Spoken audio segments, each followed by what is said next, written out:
today we have come back to Ford Green Hall in Stoke-on-Trent because today we're going to discover how the Stuarts celebrated Yuletide. So we're kind of a 17th century Christmas celebration today. We're at the front of the house and we can see some decorations outside. Looks like, I don't know, perhaps I'm just being cynical, looks like half a tree hanging from the front door and from the windows. But they've got red berries in. So obviously they didn't have all the wreaths and stuff then, I guess. So perhaps they just went for the half a tree look. Come into, which room was this? Was this the original kitchen, I think? Another fire there that's all decorated for Christmas. Over here we've got the food. It is plastic food. So we've got chicken and we've got apples and I think that's partridge and grapes. There's a massive pork pie and then there's some fruit apart from the apples, and the apples are sort of decorated with bits of fir and a sprig of holly on top. Oh my gosh. And then hanging up we've got bits of holly and bits of fir with the red berries, and we've got them above us too with some candles. So not quite as ornate as Victorian times. This room makes me quite hungry. Well, it's nowhere near as ornate as Victorian times. Well, no. And all the stuff is fresh. So we've got them all hanging from the ceiling. And in the windows too. So we'll go through into where the kitchen was added. What's that you're drinking? I'd like to say it was beer. Okay, so it's beer. Ooh. With inverted commas, beer. It's just apple juice. It's beer. Gotta have some. It would have been. Beer. It would have been beer. Are those like early forerunners of Cornish pasties? They are mince pasties. Mince pasties. Mince pasties, and there's a mince pie over there on the table. Just behind you. Oh yeah. So it's made of the minced meat. There's minced meat in there, minced beef, and fruit as well. Dried Okay. fruit. So originally mince pies had meat in them. Yes. And they were quite a bit bigger than we get now. Yeah.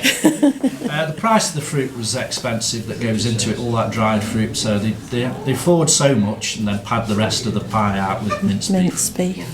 Or minced lamb, or both. So as the years go by, the price of all that fruit goes down. So you don't have to put as much meat in or mince in there until today. It's just fruit. There's no meat in at all. So we've just got enough left to make pasties as well. So you can have a big mince pie and cut it up, pasties, or you could just make individual mince pies as well. Okay. Just like we do today.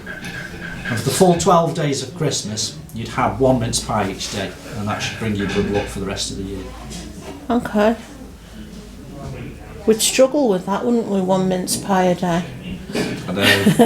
Yeah, but Mince pies is the one thing I don't mind about early Christmas in shops. Yeah. I love mince pies. What's with the lemon and the onion and the... This is we're just making fancy, posy food that we wouldn't have time to do throughout the year. We wouldn't afford. So we've saved up for a lemon. We've got some onions. I'm going to put some radish on there. Some raisins and some olives. So it's just something that they wouldn't have very often, but it's Christmas, let's have something fancy for a change. So it just sort of looks pretty. Just looks good, yeah. Makes you feel good. Yeah. And we've got some marzipan over there. So in that bowl. And the dragon and the castle is made of marzipan as well. All right. Marzipan is loads of sugar mixed with almonds. Mix it into a paste and then bake it. Yeah. They called it March pain. Okay. Tudor times. So with the price of the sugar, you want to show it off. Yeah. That sugar loaf there would be the equivalent of about £300 worth. Whoa. If we used our money today back then. So the more the marzipan they got, the richer they were. Yeah. Plus it takes loads of servant hours as well to make Yeah. the marzipan. You've got to grind all those almonds up and all the sugar into very fine powder, as fine as you can get it. Yeah. So you can mix it into the marzipan. Things like fruit, dried fruit like dates and figs as well, they're going to go on. And some spices maybe as well if you can afford it. So pretty much as now, if you're wealthy, all is good. Yeah. Yeah. Yeah. That was very interesting, thank you. You're welcome. So here I'm in the entrance hall by the front door, and we've got some holly over the top of it there.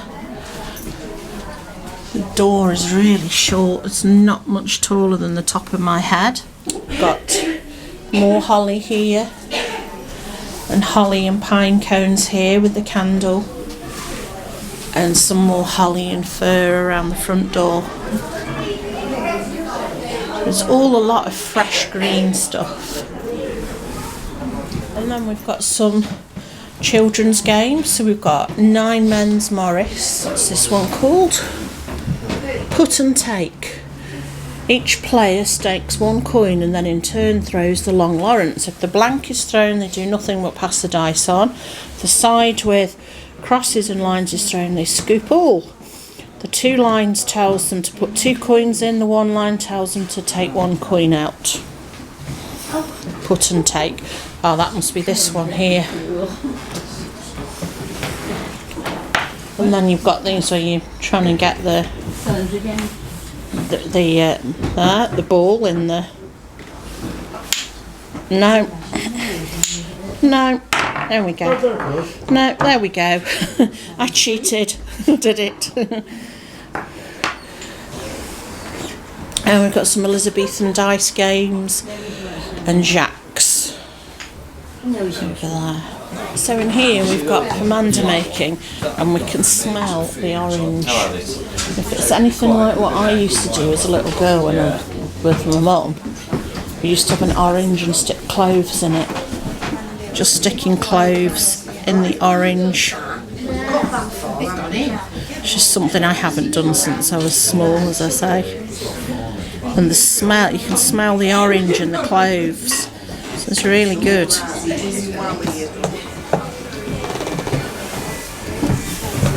So coming down the stairs, you've got to be careful because they're a bit uneven. We've got more greenery in the windows and candles. Here. There's a candle here as we come down these very uneven stairs.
That was an old English tune called All in the Garden Green, and we've had a Tudorish kind of programme. If anything, it's spot anything that's not Tudor, feel free to point it out, but it's mainly Tudor, as we're built as a Tudor outfit, and we'd like to carry on. Do you do our Jews, Richard? Yeah. Oh, we'll do our Jews next then.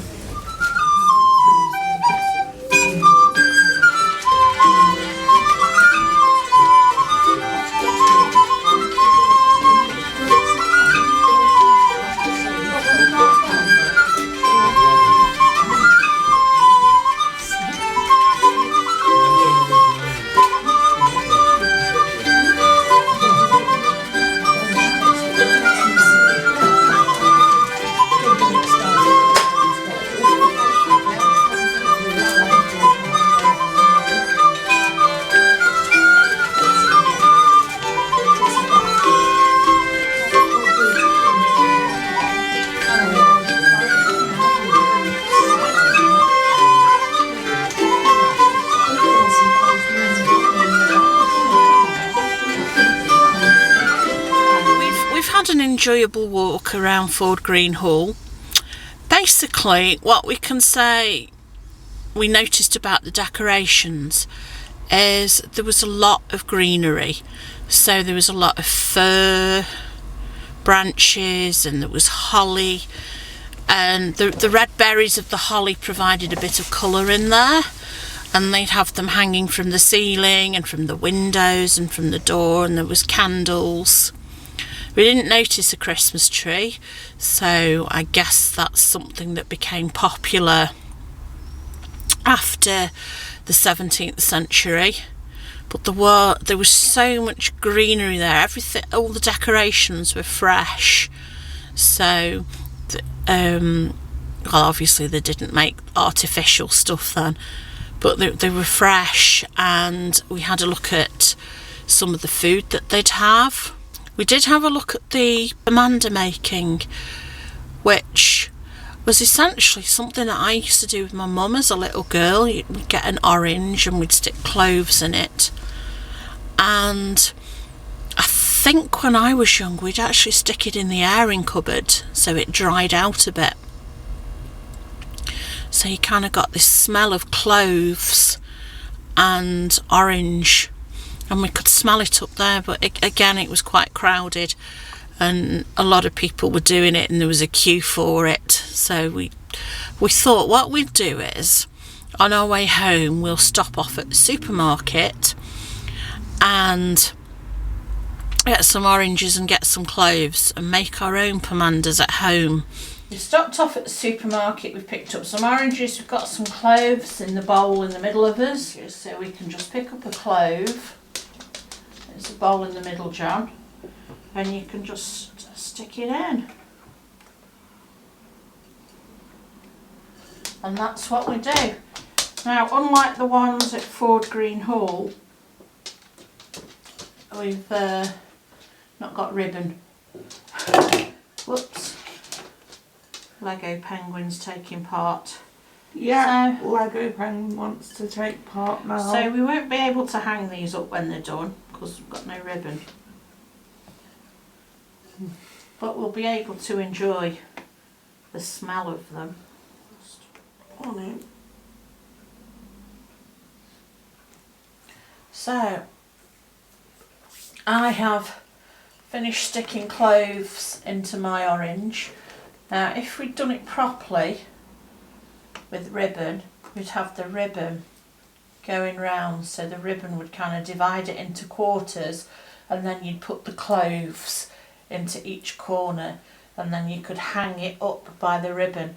But unfortunately with no ribbon, cloves have gone everywhere, so they'll just have to stand up somewhere like some weird spiky orange hedgehog. But they smell really, really good. Anyway, thank you for joining us. If you like this video, please give us a thumbs up, and if you don't already, please hit the subscribe button. And I'd just like to take the opportunity to say, as this is our last video before Christmas, I hope that you all have a very Merry Christmas and have a wonderful time, and we shall see you next time. Bye.